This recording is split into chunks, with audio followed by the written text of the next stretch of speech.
But that Right. was a big eye-opening moment for me. So that's why I use the word skills, Yeah, because not everyone's for gonna have sure. it. Right? I mean, absolutely. And I think that there's the whole nature nurture debate and whatnot, but your kids learn from watching you, right? What you model is what they see all the time. And so, I think that one of the gateways, I know for us, we read some books that would encourage emotional intelligence, right? So your EQ instead of your IQ, and there's lots of research that shows that ultimately having a more satisfying or happy life, I just want to say happy is it's kind of a dicey word. Like, I want them to be happy, yes, of course, but we want our kids to be resilient. We want our kids to be able to, it's even maybe more important than happy, because that's kind of a high bar to have all the time. On today's Harness the Power of Planning podcast, we are going to talk about parenting. And in this part 2 of episode 93, we discuss, do our kids have these skills of compassion and empathy? Are they inborn, or do we have to teach them? Spoiler alert, it's both. And we talk about that on this episode 93 of the Harness the Power of Planning podcast, starting now. Hello, hello, hello. Happy Thursday. Alegre here with Beyond Your Wildest Dreams. I am joining you every Thursday, as I do, with a little bit of prioritizing of yourself and your goals, because I know how hard it is when you have anyone who has a claim on your time, whether or not it's a child or a spouse or a family member, maybe a parent or grandparent. Like in my situation, if you've heard about my wonderful 100-year-old grandmother, actually she'll be 101 this year, or if you have a pet, when you have other entities who have a claim on your time, it can be really hard to prioritize yourself and your goals, which is why I talk about the things that I talk about. And if you didn't know, I have this bouquet of books that I've written with Natasha, my co-author, my frequent guest on this podcast. And these books are all designed to be done in about 45 minutes to an hour, and they're all workbooks, because Natasha and I know that you learn best when you're actively using the information, not just when it's being spat at you. And if you're watching me live, awesome. You're welcome to chat. Put anything in the comments. You can also put it in the comments if you're watching a recording later, because I do read those.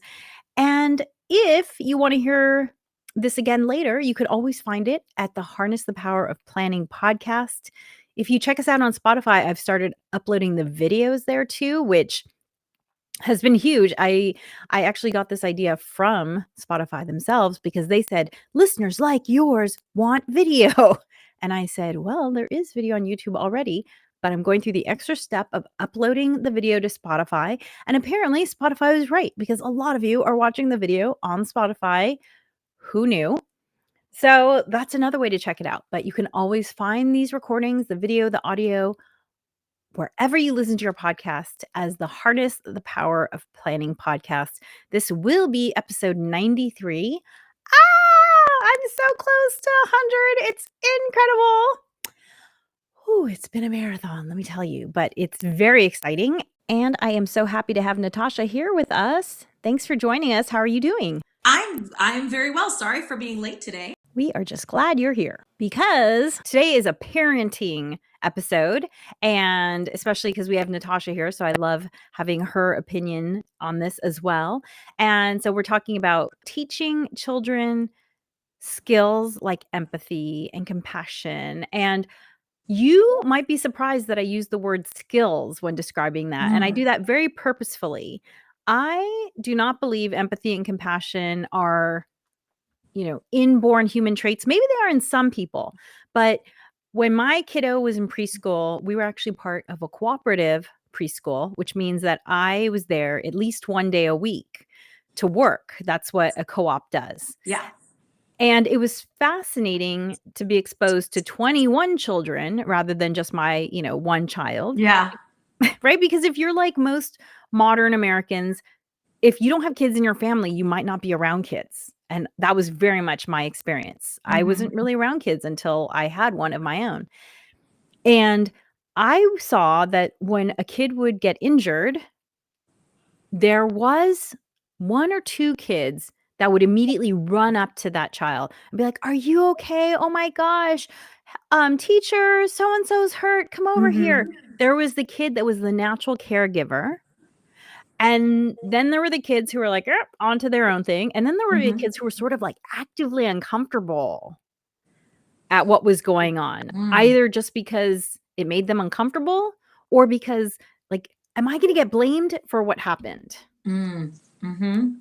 And my kid was not in the, "Hey, check out if the kid's okay" group. Let me just say that. And I was like, "Oh, okay. I'm gonna need to do something about this because I want her to be compassionate and empathetic."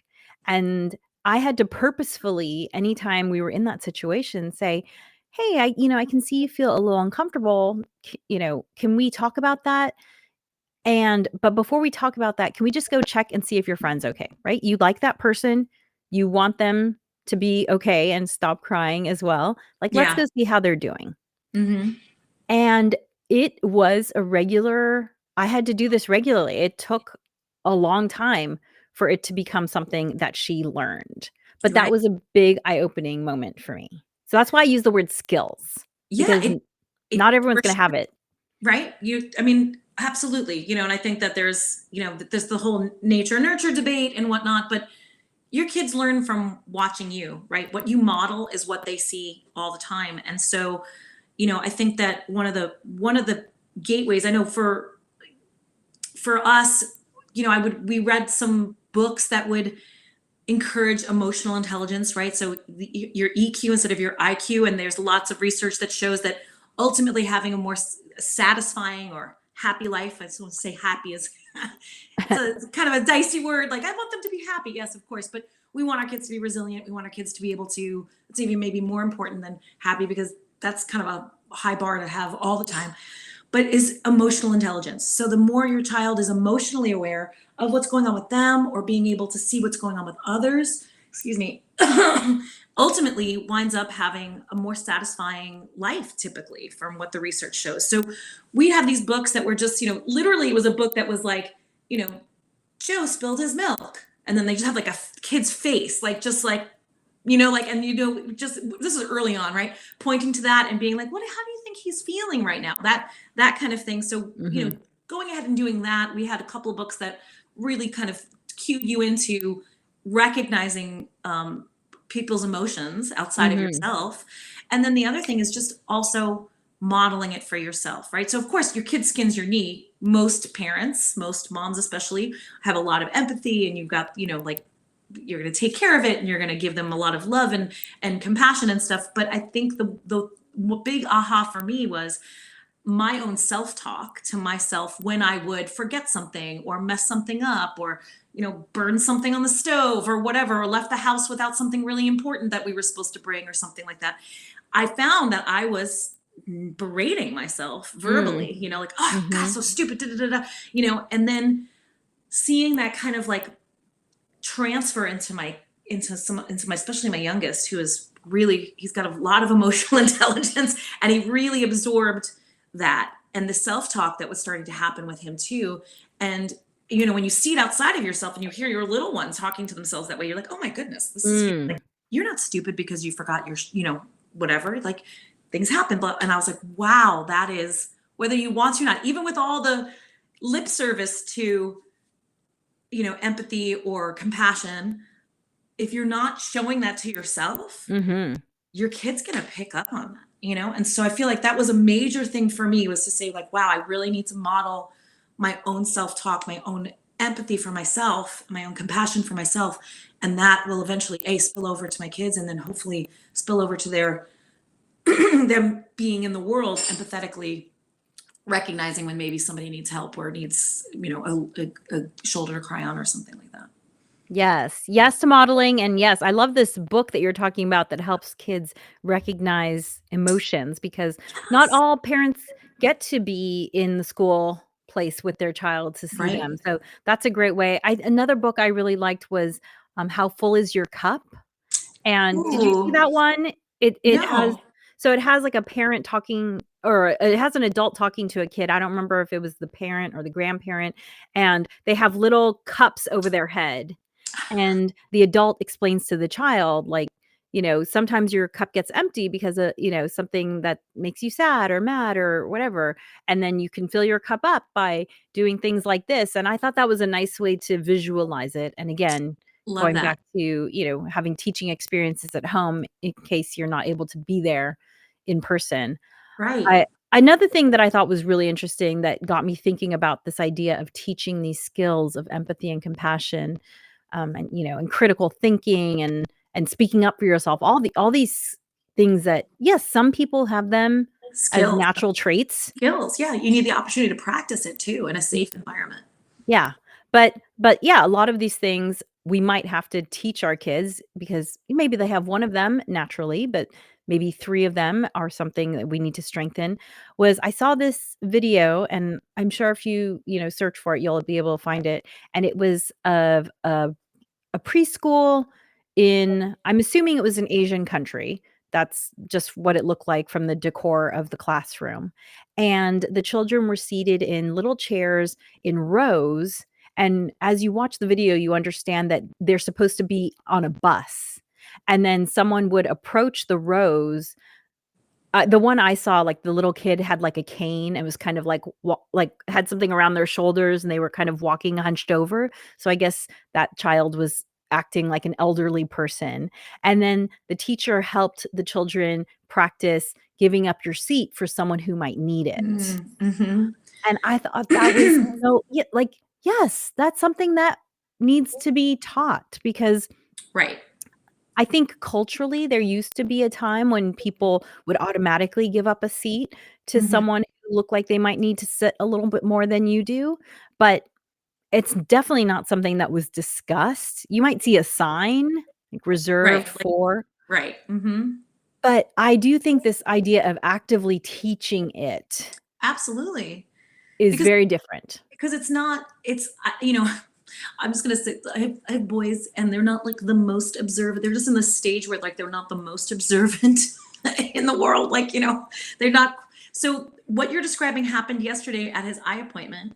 There were three elderly people that came in and he was so tired. He had been up late the night before at a basketball practice or whatever. So he was waiting for his appointment and he basically fell asleep in his chair. But I watched these three elderly people come in and I just stood up and just, moved to the side so that my seat was available. And then I saw a dad and his daughter noticed them as well. And he and his daughter got up too and then motioned to the chair to let the people know, like, hey, please, take a seat. But that dad modeled it for his daughter Mhm. and I don't think it's something that, a kid who just got out of school at 3 p.m. and maybe Exactly. is a little bit dazed or whatever, or doing their homework and stuff, may not notice, like, yeah, some people coming in and having a little bit trouble walking and so forth. It may not occur to them Yeah. initially, and so you really do have to model, you do have to show and teach. And just it was just an observation, right? It wasn't, nobody asked him to get up or any of that. It was just, he observed it, he got up. I did the same. I let my youngest just sleep. He was completely knocked out, like in the waiting room chair. So I was like, he can stay seated, and they wound up having three open chairs because myself and the other dad and daughter got up. But yeah, you have to model it. You have to show, if this is the kind of be the change you want to see, right? If it's the kind of compassionate community we want to live in, we got to be that compassionate community, and we got to show our kids how to be that compassionate. Yeah, and so maybe it'll just be in the moment, like with Natasha at the doctor's office, or maybe you specifically notice, my kiddo is really strong in these ways, but here are some personality traits or skills that I would like them to acquire. And you can look for books or situations. You know, my Mhm. the church that I belong to, we do an outreach once a month with people experiencing homelessness, and we've taken our kiddo along because I once heard this quote by Michael J. Fox, and he said, I'm probably gonna misquote him. He said something like, "My one, disappointment as a parent is that I will never be able to make my kids as scrappy as I am." And I loved he did use the word scrappy. "As Mhm. scrappy as I am, because I had a really hard life, and so I had to be scrappy." And he's like, I'm something along the lines of, "I'm glad that I can give my kids this great life, but Sure. I wish I could give them this personality trait of scrappy." Yeah. And so, same sort of thing, like my child does not have to worry about where her next meal comes from. But I want her to be aware of the fact that that's not the case for everybody, and Mhm. that, Yeah.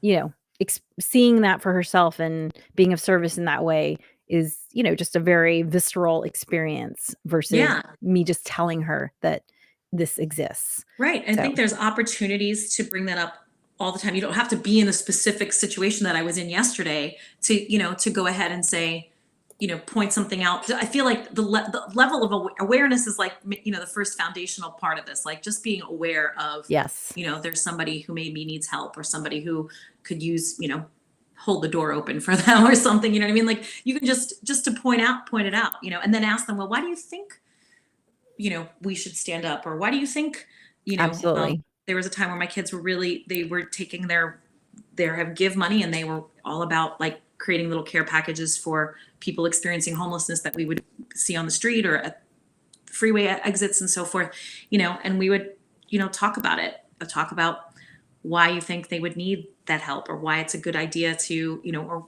what maybe they're going through, or that kind of thing, so it can be as simple as a question or a discussion, or just showing, creating awareness first and foremost before there's even empathetic action. Absolutely.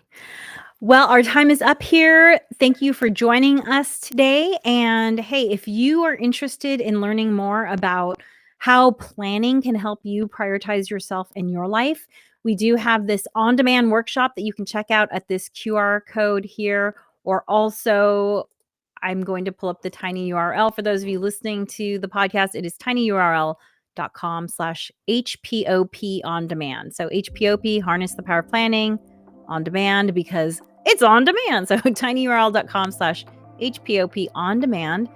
And thank you so much for joining us. Thank you, Natasha, for joining us this week. My pleasure. It's always fun chatting with you, Allegra. And remember, planning makes everything easier. See you next week. Bye.